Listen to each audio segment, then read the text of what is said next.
Então, boa tarde a todos. Quero agradecer a oportunidade de estar aqui abordando esse tema, trazendo o assunto da espiritualidade relacionada com os animais. É um tema que ainda é pouco abordado, é um novo paradigma para a nossa sociedade que urge ser divulgado e principalmente ser vivenciado. Gostaria de agradecer a AME Norte pelo convite, a doutora Paula pelo convite, agradecer aos meus amigos e irmãos do NUVET, inicialmente convidá-los a quem tiver mais interesse em saber sobre a espiritualidade relacionada com os animais e procurar-nos para saber das atividades que a gente realiza aqui no Porto. Então, o tema proposto foi os animais e a sua natureza, o seu papel na família, na saúde e na doença. Então, por muito tempo, os animais eles foram considerados meros autômatos. Isso quer dizer que são seres desprovidos de sentimento, de dor, de sofrimento, de alma, de inteligência.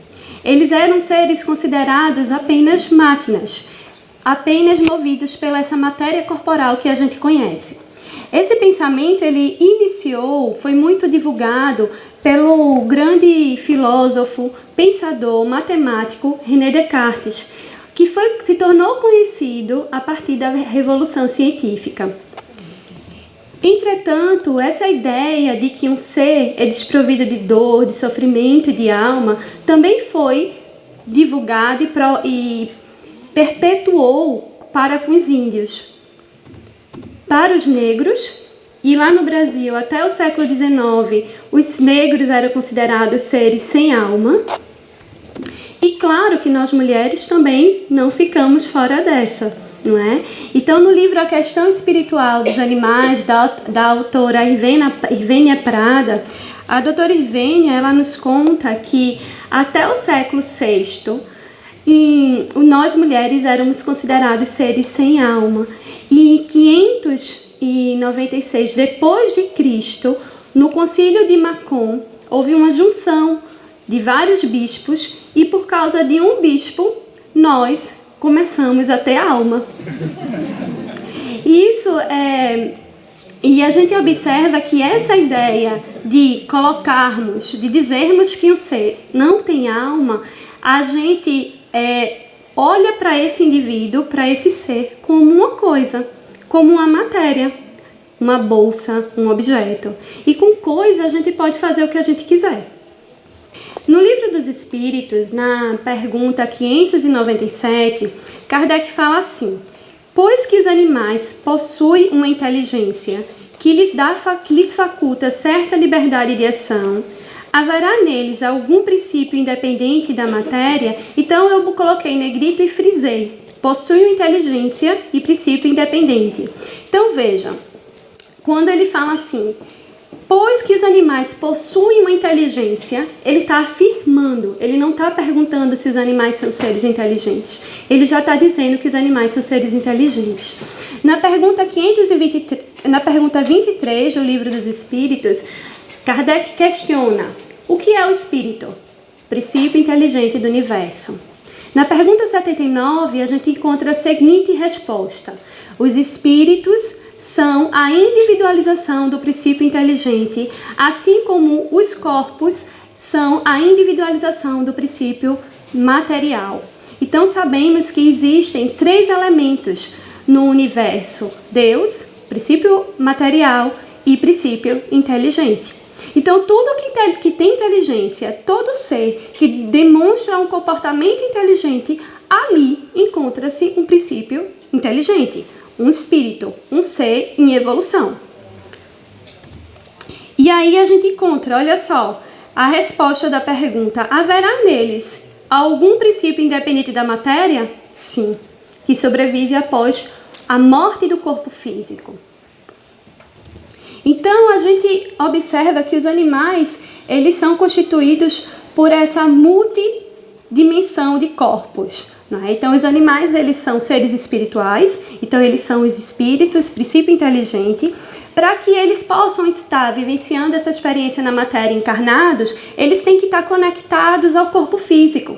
E o corpo espiritual, perispírito, o corpo energético, a nomenclatura que você quiser colocar, não importa, a mesma estrutura, é quem faz o elo de ligação entre o espírito e o corpo físico. Esse corpo espiritual, ele é o molde do corpo físico. Quem pensa, quem formula a ideia é o espírito, é o ser inteligente, é o princípio inteligente. Os animais, eles pensam de forma fragmentária, ideias fragmentos. Então, no livro Evolução em Dois Mundos, André Luiz, ele descreve perfeitamente como seriam esses pensamentos fragmentários, essas ideias fragmentos. Então, por exemplo, quando acordamos, nós formulamos uma ideia contínua, um raciocínio contínuo. Hoje eu vou para o evento, hoje domingo, acordei, tomei café no meu pequeno almoço, vou lá para o evento do Congresso de Saúde e Espiritualidade, eu quero assistir essa palestra, essa aí a gente grifa no nosso papel. Então, a gente tem uma formulação de ideias. Os animais, eles vão estar pensando em fragmento. Ele pensa, eu acordei, eu estou com fome. Então, o que é que eu vou fazer para conseguir a minha comida? Eu vou latir. Se eu sou um gato, eu vou subir lá no meu tutor, vou botar minha pata nele e vou ficar mexendo assim na patinha no rosto dele. Eu estou vendo as pessoas balançando a cabeça aqui, porque estão se identificando. Então, eles têm uma ideia fragmento que faz com que eles tenham uma ação inteligente. Então, eu tive a oportunidade, nada por acaso, e aí eu tive a oportunidade esses dias, essa semana, eu estava em casa e esse aqui é Fofuxo Júnior. Fofuxo é meu cachorro, ele tem 13 anos, e aí eu estava lá em casa e Fofuxo, de repente, era o horário do jantar dele. Eu não me dei conta com meu filho, naquela dinâmica, meu filho pequeno, tentando organizar tudo. E aí Fofuxo começou a latir. E eu olhei para ele e disse, Fofuxo, meu filho, você quer o seu jantar? E aí comecei a conversar com ele, você quer seu jantar? E aí ele começou a latir para mim. E aí eu lembrei da palestra de hoje, eu vou filmar e vou levar para o pessoal, para eles entenderem o que é uma ideia, fragmento. Então vamos ver. O que é que tu queres? Tu quer jantar, Fofuxo?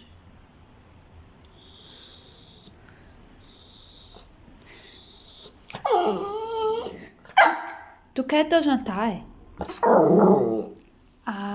tu queres que eu vá colocar tua comidinha? Tá bom, eu vou lá então. Então, o vídeo é maior, não é? Porque ali a gente começou a conversar e tem um diálogo, mas vocês estão vendo? Ele começou a latir, ele era o horário do jantar dele, ele estava com fome e ele fez, peraí, quem é que vai colocar meu jantar aqui? Eu vou até ela, vou latir, vou chamar a atenção dela para que eu tenha o meu jantar, ok? Então isso é uma ação inteligente a partir de uma ideia fragmento. E aí o Dr. Donald Greenfield, ele foi um teólogo, um pesquisador do comportamento animal, um grande cientista. Ele escreveu esse livro, A Mente Animal, e ele falava que os animais são seres conscientes iguais aos seres humanos. Em 2012, um grupo de neurocientistas se reuniram sendo liderado pelo Dr. Philip Long, e eles divulgaram num simpósio de neurociência a Declaração de Cambridge. Então essa declaração ela foi um grande marco para essa mudança de consciência da sociedade, porque a partir dela cientistas concordaram e frisaram que os animais são seres sencientes. Isso quer dizer que sentem. Então, os animais, eles são seres que têm sentimento, eles são seres que sofrem, que sentem dor, têm inteligência, têm emoção. Então, se eles têm inteligência, eles são seres espirituais vivenciando uma experiência na matéria. Aqui eu trago uma parte dessa declaração. Ela, como vocês podem encontrar na internet, ela é belíssima, vale a pena a gente ler. Mas essa parte tem tudo a ver com a nossa fala de hoje. Então, olha só, a ausência de um neocórtex não parece impedir que um organismo experimente estados afetivos. Evidências convergentes indicam que os animais não humanos têm os substratos neuroanatômicos, neuroquímicos e neurofisiológicos de estado de consciência juntamente com a capacidade de exibir comportamentos intencionais. Consequentemente, o peso das evidências indica que os humanos não são os únicos a possuir os substratos neurológicos que geram a consciência. Animais não humanos, incluindo todos os mamíferos e as aves, e muitas outras criaturas, incluindo polvos, também possuem esses substratos neurológicos. E aí ele fala assim, ó, não é mais possível dizer que não sabíamos. Né? Então a ciência já corrobora com essa informação que Kardec nos traz. Então não é mais possível dizer que a gente não sabia o quê? Que os animais são seres inteligentes, que pensam, que têm sentimento, que têm emoções, sofrem, assim como nós. E aí, quando a gente observa na pergunta 597 que quando ocorre a morte do corpo físico, há uma sobrevivência, não é, desse ser, a gente traz essa história de Chico e o Lorde. O Chico, nosso querido e amado Francisco Cândido Xavier, ele relata uma história de que ele tinha um irmão dele, José. O José, ele tinha um cachorro chamado Lorde. E durante muito tempo, Lorde acompanhava Chico em suas orações. E quando Chico estava em situações de muito sofrimento, o Lorde sempre se aproximava do Chico. O José desencarnou e o Lorde continuou acompanhando Chico no seu caminhar. Quando ele ficou idoso e também veio a desencarnar, o Chico conta que o José veio receber o Lorde no mundo espiritual. E muitas vezes, quando Chico via o José no mundo espiritual, ele também via o Lorde acompanhando. Então, esse estudo aqui, que foi produzido foi divulgado, publicado na revista Science, está demonstrando a liberação do hormônio da citocina quando ocorre a troca de olhar entre o cão e o ser humano, o seu tutor. Então, o que é que os cientistas perceberam? Que quando a gente sabe aquele olhar que a gente olha assim para o animal e parece que ele está olhando, lendo nossa alma, não é? Então, quando ocorre esse momento, há uma descarga de ocitocina tanto no corpo do animal quanto no corpo do ser humano. E a ocitocina é considerado o hormônio do amor. Então, corroborando de que os animais, sim, eles têm esses sentimentos, essas emoções e criam esses vínculos afetivos. Esse hormônio é o mesmo de quando a gente tem um filho e a mãe, para poder cuidar daquela criança, o corpo libera uma quantidade enorme de ocitocina e a gente diz assim, meu Deus, que amor é esse que eu não sei explicar o que é.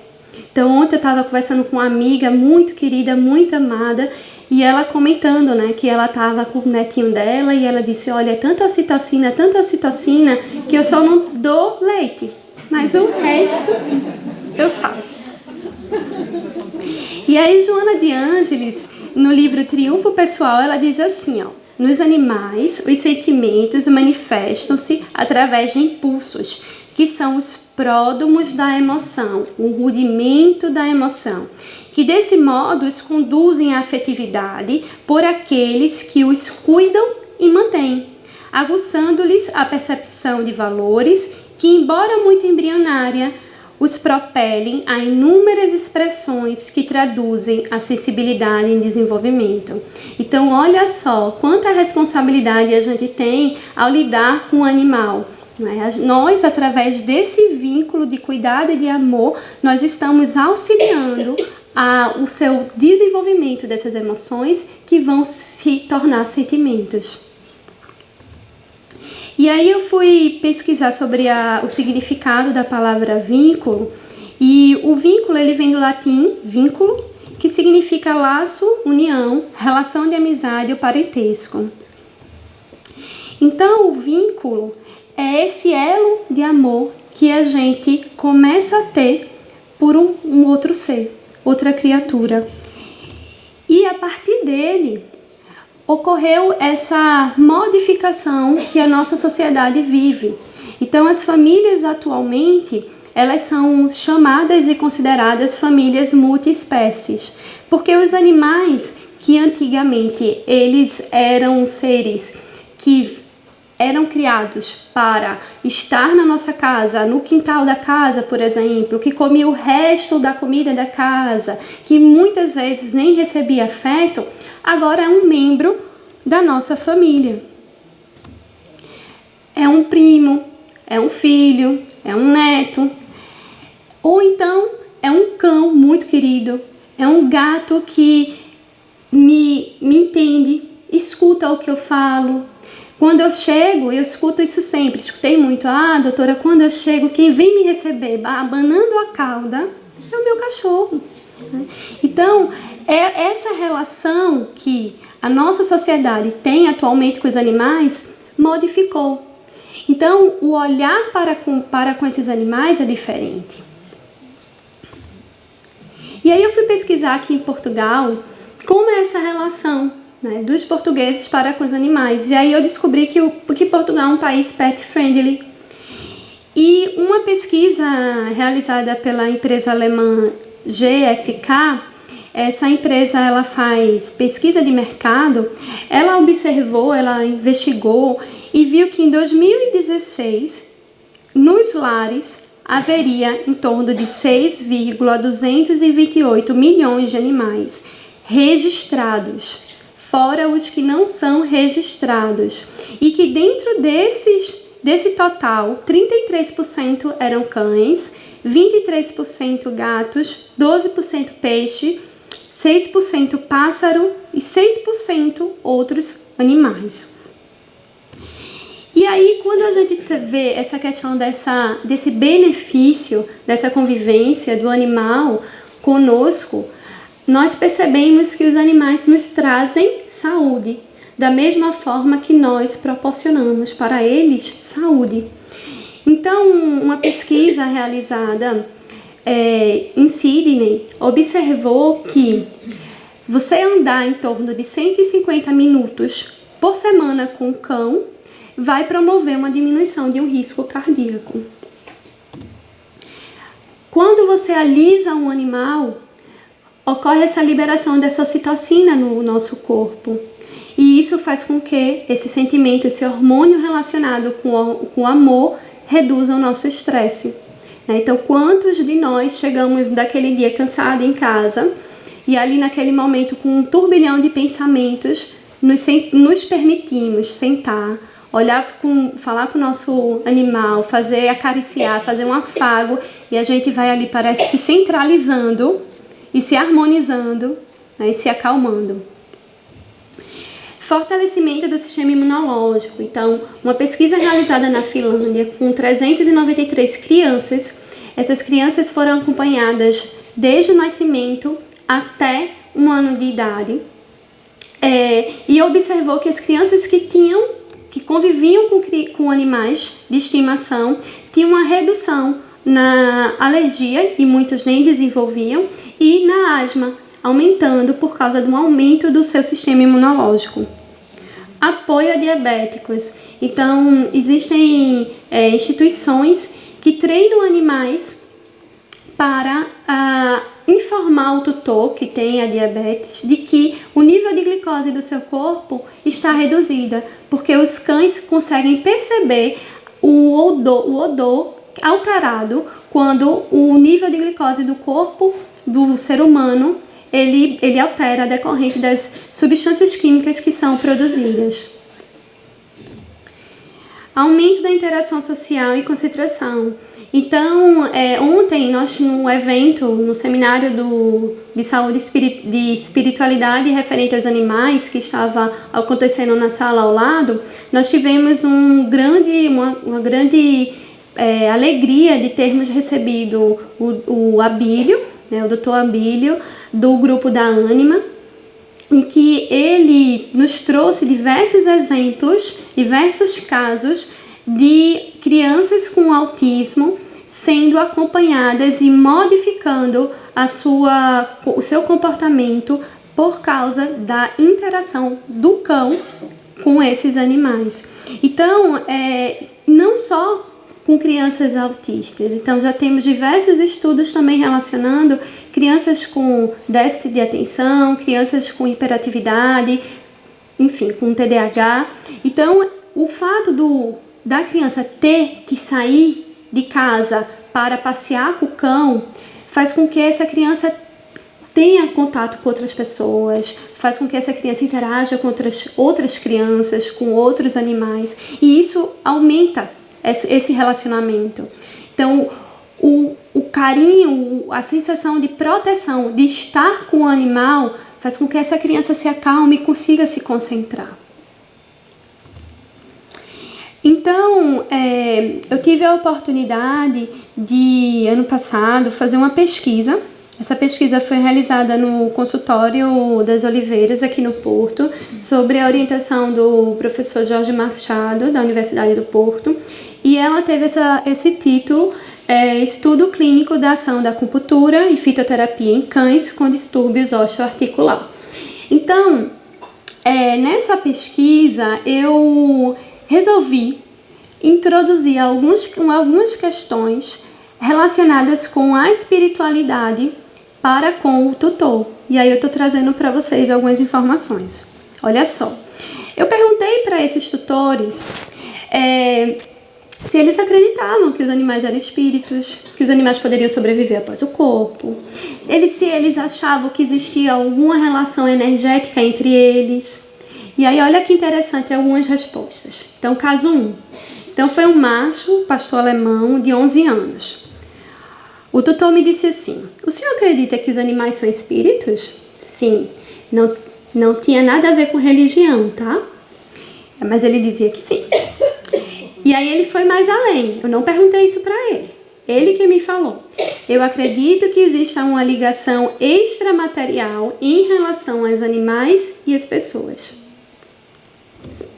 O caso 2. Então, foi um macho labrador de 12 anos. A tutora: a senhora acredita que os animais são espíritos? Aí ela falou: os animais podem sobreviver após a morte. A tutora relata que durante o tratamento contra o cancro, porque ela passou por uma fase de tratamento contra o cancro, nos dias em que se sentia pior, o animal também piorava da sua patologia osteoarticular de forma clínica. Então, ela percebia essa relação entre eles. Caso 3. Uma fêmea labrador de 5 anos. A tutora relatou que quando estava triste, a cadela percebia e ficava chamando a sua atenção, colocava a pata para mesmo fazer carinho, tentando deixá-la mais feliz. Acredita que os animais são espíritos e possuem uma missão ao nascerem. Então, essa sensação de que os animais são muito mais do que essa matéria física que a gente conhece, está muitas vezes intrínseco na gente, só pelo fato da gente nos relacionar com eles. Aqui eu trago algumas fotos de alguns pacientes que foram da pesquisa, eu tentando dar um beijinho ali, um outro recebendo um miminho e alguns outros fazendo tratamento com acupuntura, relaxando, dormindo na sua sessão de acupuntura. Então eu estou chegando, criando hipóteses diante dessas informações, dessas pesquisas que eu já venho fazendo há alguns anos, e chegando à seguinte conclusão: que as famílias são microsistemas formados por campos eletromagnéticos de cada individualidade presente que se interconectam. E aí eu vou trazer para vocês dois relatos reais de grandes amigas que foi me permitido falar sobre esses casos, porque eu poderia trazer diversos artigos aqui diversas informações científicas, mas se eu não falar da linguagem do amor, da linguagem do coração, a gente não vai ter passado a mensagem. Então, esse relato aqui é da família de Liliane. Essa família ela é muito especial na minha vida, faz parte da minha família espiritual. Elas são lá do Brasil. As filhas foram minhas evangelizandas e eu tenho um carinho imenso por elas. Tive a oportunidade de acompanhar como médica veterinária e amiga o processo de desencarne do Miquinho, esse gatinho que vocês estão vendo. O Miquinho, ele foi orientado pelos médicos para ser adotado. A família foi orientada porque ela tinha uma das filhas, tinha doença celíaca, que foi descoberto depois de muito tempo, e tinha muita dificuldade de se relacionar com as pessoas, em expressar sentimentos, e foi orientado pelos médicos em adotarem, adquirirem algum animal.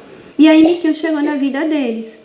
E após a convivência com Miquinho, a criança, que naquela época ela era criança, começou a falar, a expressar o sentimento, começou a interagir melhor com a família. E não só ela, né? Eu não tenho dúvida que Miquinho foi extremamente importante para cada um deles, que houve uma troca de respeito e de apoio em todo o processo de dificuldades que foi vivenciado até a melhora da filha, durante todos esses anos de acompanhamento. A partir de Miquinho, outros animais chegaram, né? Então teve Gracinha e outros que fazem parte dessa família deles, muita espécie. Aqui é um relato de uma outra família também muito querida, amigas minhas, o da Juliana.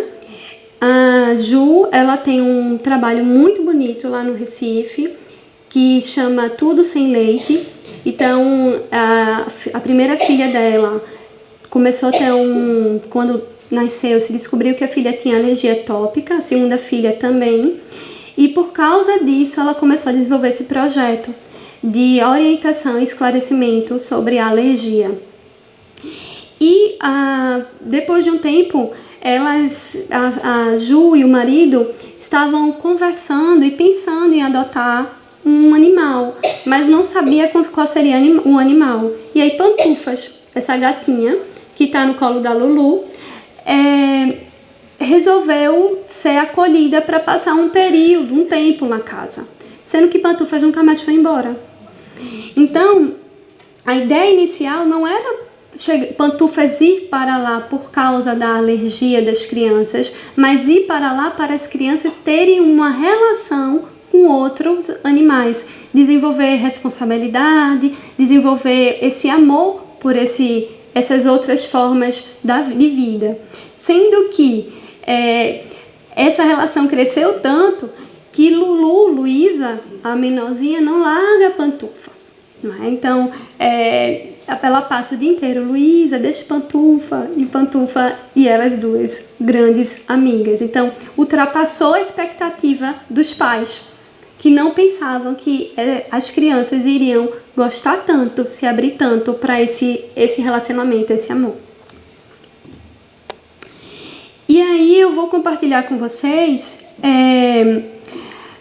uma experiência minha, pessoal. Então ontem, lá no VET, no evento, eu contei uma parte do processo do desencarne da minha cachorrinha, Hannah, mas a história continua. Então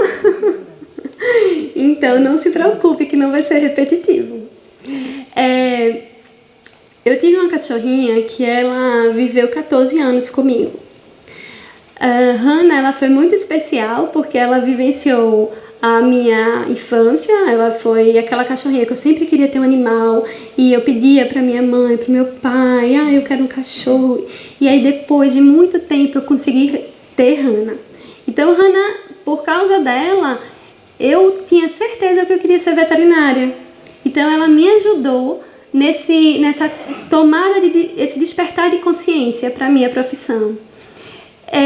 Quando ela estava muito velhinha já. A Hannah, ela era cardiopata, ela era diabética, ela tinha ficado cega por causa da diabetes. Então ela tinha uma série de coisas. E aí quando Hannah estava com 14 anos, a gente descobriu que ela tinha um carcinoma epidermoide na mandíbula. E naquela época, 13 anos atrás, não tinha mais o que fazer em formas terapêuticas para ela. Então, foi me indicado a eutanásia e eu escolhi ficar com Hannah até os últimos momentos. Então, eu levei Hannah para minha casa e ali eu comecei a fazer o que eu podia fazer para ela. E até da descoberta do câncer dela, do cancro, até o desencarne dela, durou um mês. Então foi muito rápido e muito intenso. Na época eu era estudante de medicina veterinária e eu estagiava num projeto chamado Projeto Peixe Boi, que fica numa região, num sítio bem distante da minha casa. E no dia do desencarne dela, eu estava lá nesse projeto e a minha mãe me liga: olha, minha filha, eu acho que Hannah tá indo. Então, eu sabia que Hannah iria, né? Mas eu tomei aquela notícia com um susto, porque eu tinha deixado ela toda certinha pela manhã, né? E aí eu voltei de lá, desse local, fui até a minha casa. E quando eu cheguei em casa, a Hannah estava defecada, já tinha tido várias convulsões. E aí eu peguei ela nos meus braços e fiquei ali, né, chorando, com ela no meu colo, desesperada, e comecei pensando assim: eu deveria ter feito mais. Eu não fiz o suficiente. Eu não sei se vocês são assim, se começam a se cobrar, sabe? Mas eu tive essa tendência e muitas vezes me pego pensando assim. Então, naquele momento, eu olhei, não é? E comecei a ter esse diálogo íntimo. E aí a minha mãe pegou o evangelho, ela fez a leitura do evangelho e fez uma prece. Após essa prece, eu vi 3 entidades na minha frente. Então era um homem que já estava ali para me ajudar, que naquele momento ele começou a conversar comigo mentalmente e ele começou a dizer: não, você fez muito por ela, você ajudou muito no processo evolutivo dela. E eu fazia: e ela me ajudou no meu. E ali a gente começou a conversar. E vi duas outras entidades. Uma mulher, em torno de 50 anos, com cabelinho liso, preto, curto, e um rapaz. Esse rapaz tinha mais ou menos uns 18 anos, estava ali como um aprendiz, e aquela senhora, ela estava ali para receber Hannah no mundo espiritual. Eles não falaram nada e eu apenas fiquei olhando eles.